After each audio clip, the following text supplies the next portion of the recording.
Hi, Steve Gomez here. A lot has happened behind the scenes at the Noir Factory during the last month or so. Our offices in the Sierra Foothills have moved lock, stock, and barrel up to the Pacific Northwest, way up to the icy clutches of Pacific Northwest, past Seattle and into kissing cousin territory with Canada. You know, that kind of Pacific Northwest. Now, those were the offices I know and love. My home, our everyday offices. Not to worry about the international offices in Prague. They're still doing well. In fact, I'm told the less said about them, the better. I'm actually told not to say anything about them. It's best for everyone if we never speak of them again. So please forget you ever heard about any offices in Prague. There are no offices in Prague. So, in addition to the big move up north, there have been some other big changes. I've taken a new day job that's more podcast friendly, and it should help with the production of more Noir Factory episodes, as well as Noir Factory items, which will turn up over time. During all these changes, our goal here was to keep our production schedule up and uninterrupted. And I fell short of that goal, woefully short. I missed the entire month of February. I spent what few free hours I had that month doing research on a new case, but those hours were very few and very far between. So in order to catch up and still bring something worthwhile to the table, I wanted to present something new, or at least something beneficial to this thing of ours. So this week, like any good detective, we're going back to our first case. Case number 1, Kate Warne, America's first female detective, is our most popular episode. It's also the episode with the worst sound quality. I was a complete rookie when I recorded it, and it shows, and Kate Warne deserves better. So as a special offering this week, as well as closing the file on old business, we're going to revisit Kate and re-record our first episode. And in that sense, we're going to try and give fellow detective Kate Warne her due. So grab your fedora, and if you enjoy this episode, share it with a friend and stop by iTunes and give us a review. Because a kind word can take you far. Not as far as a kind word and a gun, but still. She had dark hair, a fair complexion, and eyes that could see straight into your soul. Or maybe she didn't. The truth is, there are no definite pictures of her, and we may never know exactly what she looked like. But maybe that's for the best. After all, shouldn't the first female detective be a little mysterious? Case number 1, Kate Warne, America's first female detective. Today on the Noir Factory. Noir, suspense, true crime, hard-boiled fiction.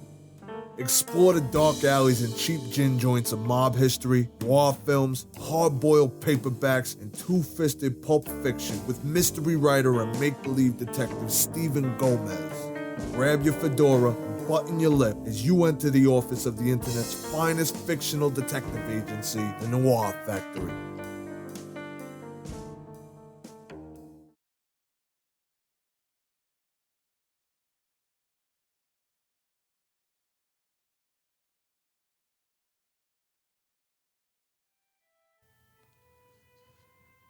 Kate Warne felt sure she was going to win. She always felt so, and I never knew her to be beaten. Alan Pinkerton, the expressman and the detective. When the door opened at the Pinkerton Detective Agency on August 23rd, 1856, Alan Pinkerton, the legendary chief of the most famous detective shop in history, had no idea what lay ahead of him. She was, as Alan later described her, a commanding person with clear-cut, expressive features. He said he wouldn't call her handsome, but a slender, brown-haired woman, graceful in her movements and self-possessed. He also said that she was of an intellectual cast. Despite holding her in high regards upon meeting her, however, it never occurred to Pinkerton that she was there for a detective job. Legend says they spoke at length about securing an opening, something more fitting for a woman of the time. But during their conversation, it dawned on Pinkerton that this earnest-looking woman was in the market for a detective position. Although he described her case as eloquent, he told her that it was not the custom of his agency to employ women detectives. Undeterred, Kate argued that women were more useful in worming out secrets in many places that would be impossible for a male detective. She said a woman detective could befriend the wives and girlfriends of suspected criminals and gain their confidence. She also told Pinkerton that men became braggarts when they were around women who encouraged them to boast. Women, she said, also had an eye for detail. Despite Pinkerton's initial misgivings, at the end of the conversation, he was sold. And at 10 in the morning on August 23rd, Alan Pinkerton hired Kate Warne, making her the first female detective in the history of the United States. Almost nothing is known about Kate's past before she entered the Pinkerton office that day.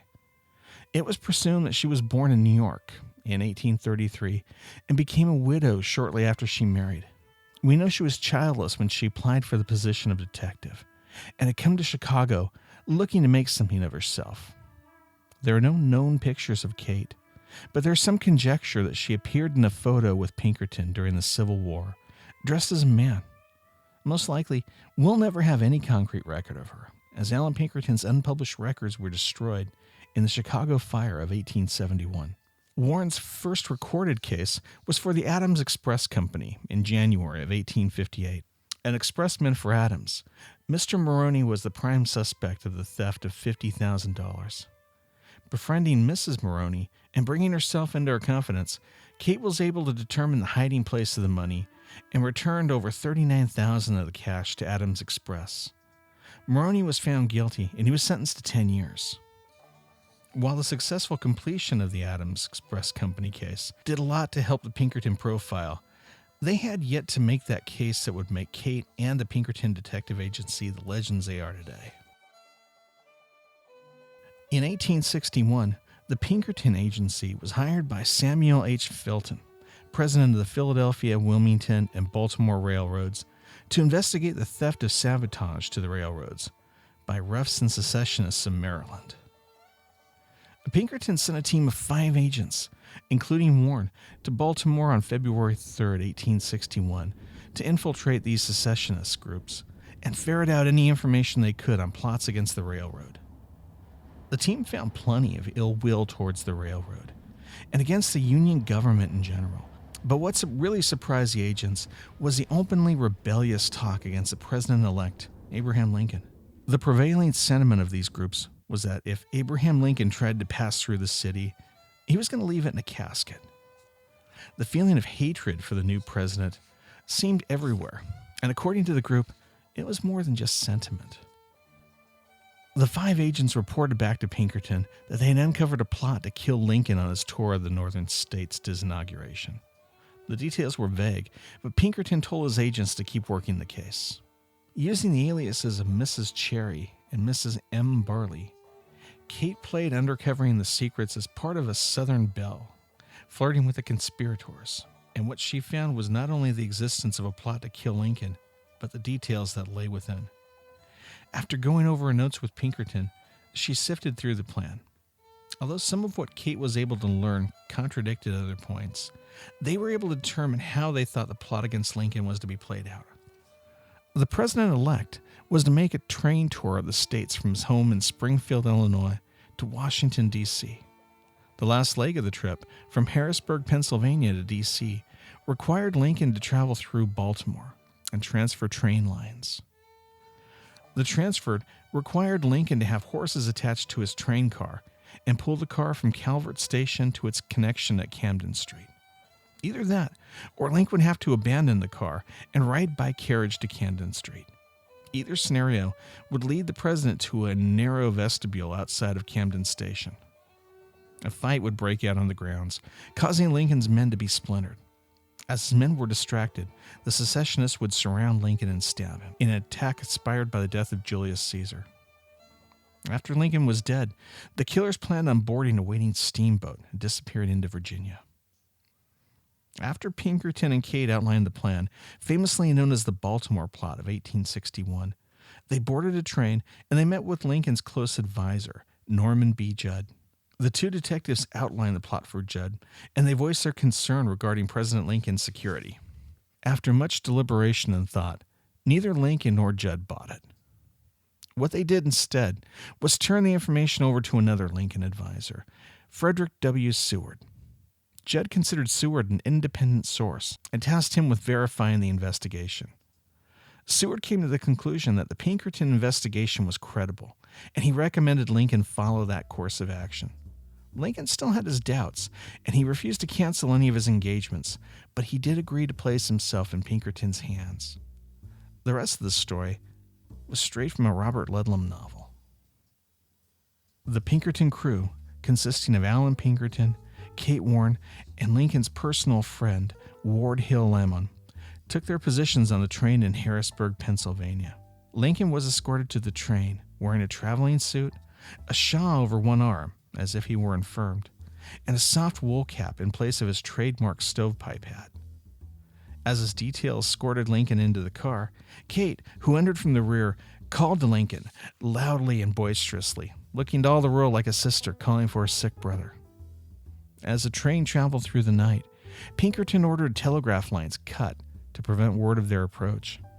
He also ordered train lines cleared so the engine could move at top speed, and he stationed a man at every crossing, transfer gate, and overpass, giving them a lantern. If the way was clear, his men signaled the train with their bullseye lantern. 2 flashes, a pause, and 2 more flashes.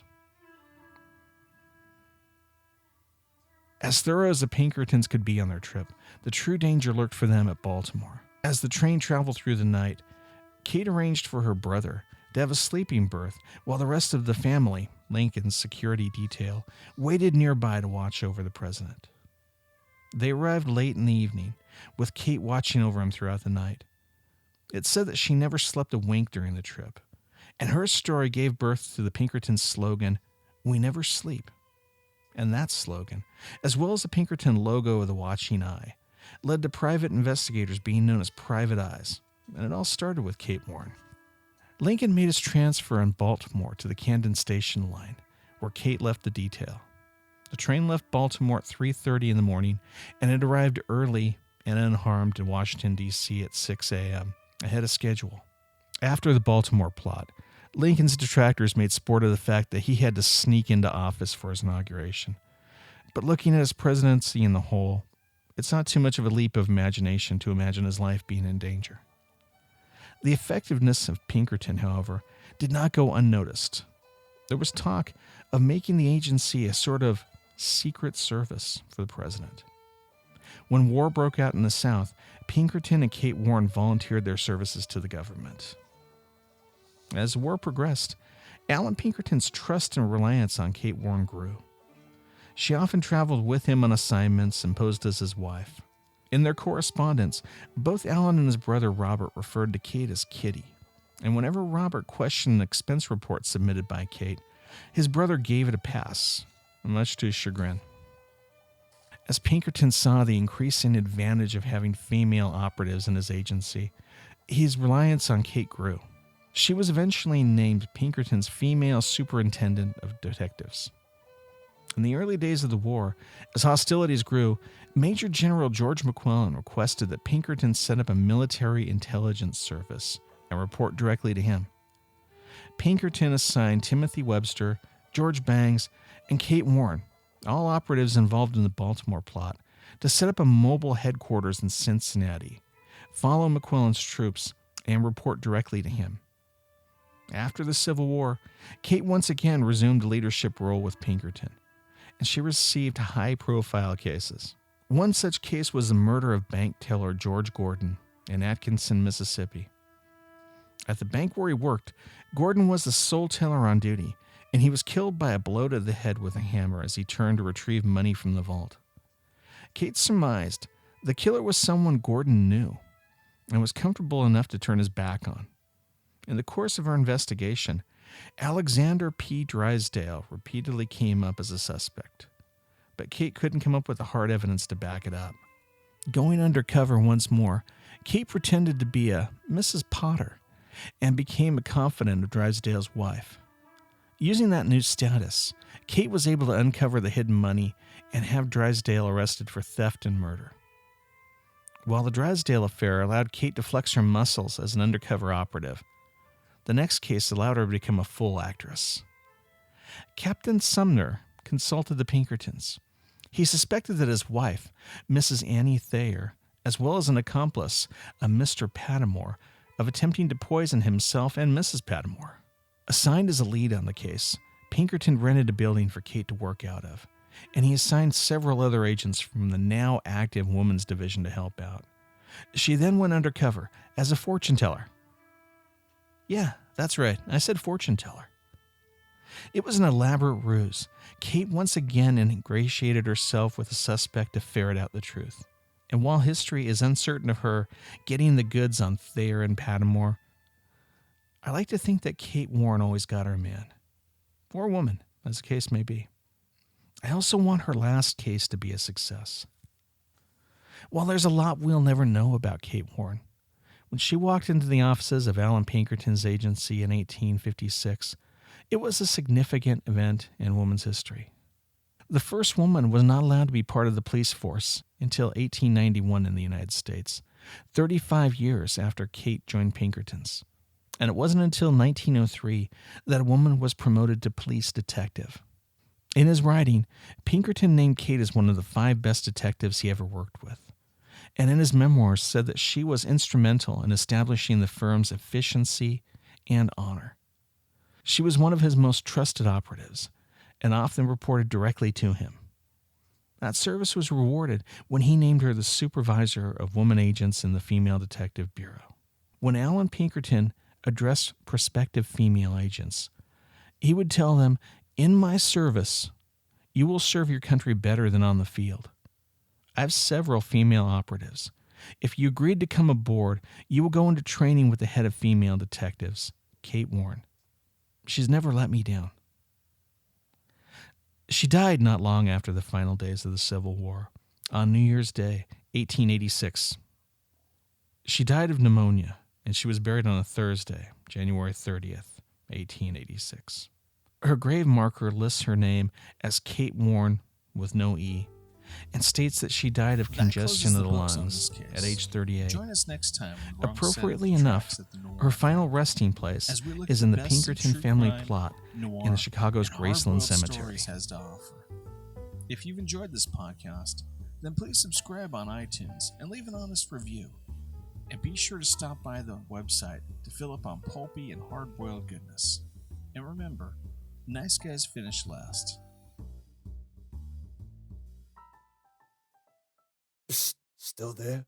This week's special Noir Factory Dakota message is coming right up. Crack the code by visiting thenoirfactory.com/key. 2, 3, 19, 3, 22, 6, 11, 3, 3, 15, 6. That is all. For the key to this code, go to noirfactory.com/key. Good night.